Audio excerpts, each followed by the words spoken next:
the best advice they've given you? Just remember that you're the prize at all times.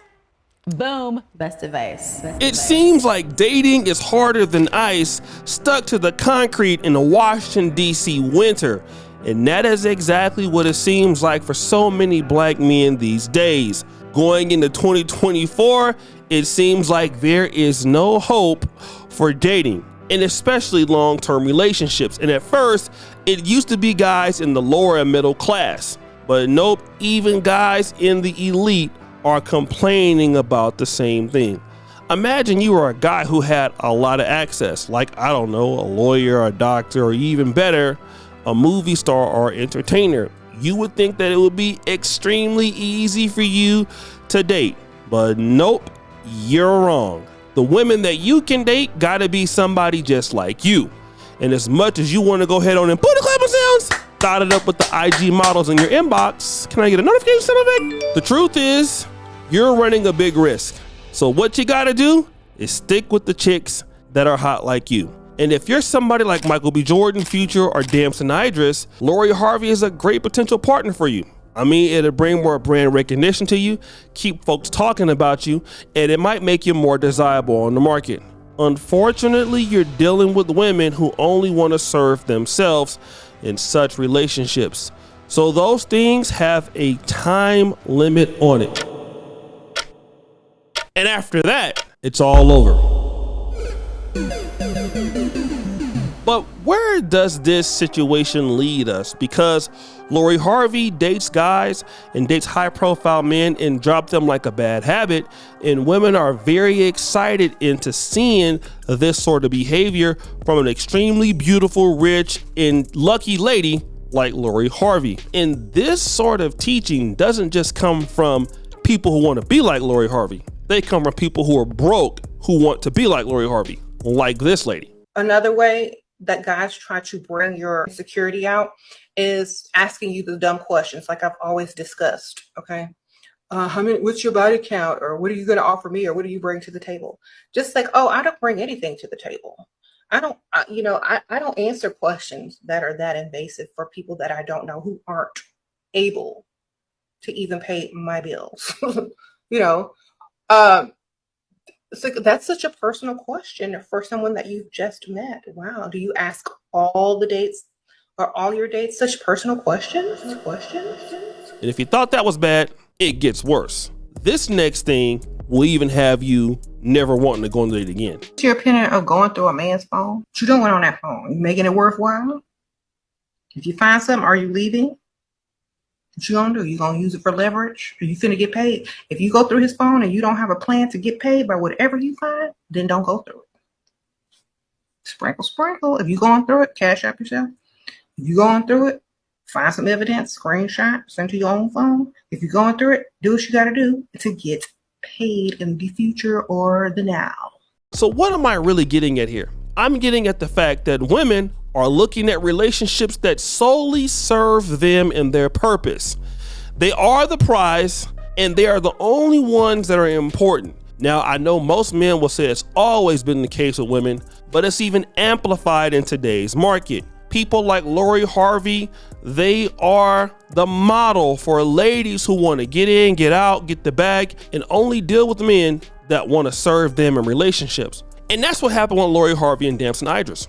They have broken off. They issued a public statement saying, "We are at our point in our lives where our individual paths require our full attention and dedication.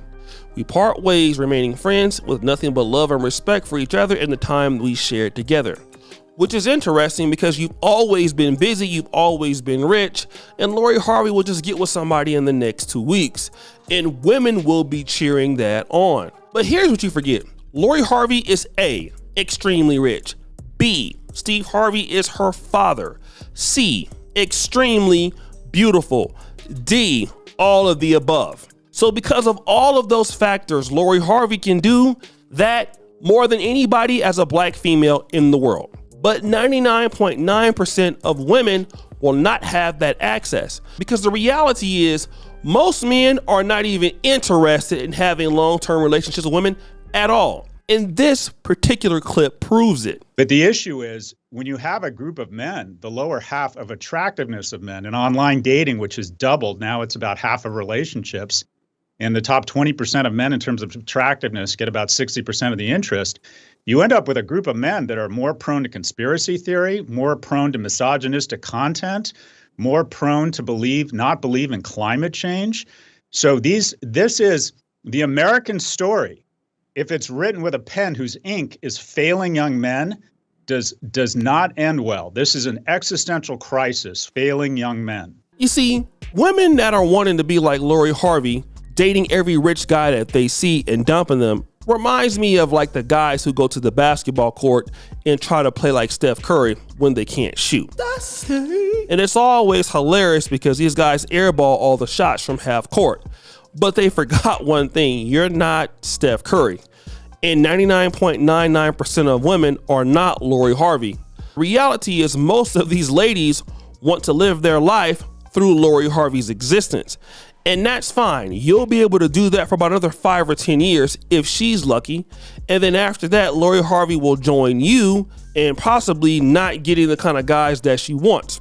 Because the reality is this: it goes from, men serving your needs when you're young and hot and you have all the access you want, till you not being able to attract the guys to, it's all these men's fault that they're not chasing me so I can dump them. And it pretty much goes until you understand what father time is, or what some people call the wall. And then when that comes, all of a sudden we're humble now. We want to become life coaches and things like that. We want to become female pastors, and we want to hop on here and start teaching accountability to women so that they don't end up like you. We've all seen that happen so many times, especially here on social media. And the reality is that Lori Harvey is living a very selfish lifestyle, and that's great. But she's not the only one. And you got to understand, one of the reasons that men are turned off in relationships, especially black men, is because it's so unilateral. Relationships are going one way. Me serving what you want, me serving what you need, me serving all of what you desire in your existence, but forgetting about me, forgetting about what the black man wants, forgetting about what any man wants, forgetting that this man also has dreams. He's also a person. He's also worked hard for his own goals. He also wants to exist. He also wants to dominate his own life. He has his own plans. He didn't grow up, work hard, and get rich just so he can meet you and have everything revolve around you. No man who is worth his weight in gold will think like that. And yet, this is what women think about when they say that they are the prize. They mean that everything that they are doing needs to revolve around you. And as soon as they get done with you, they can go to somebody else. But there are only few people who can rebound like that. Lori Harvey can continue to rebound like that for now. Sierra did it. But most women are not as beautiful or as rich or as connected as those two women.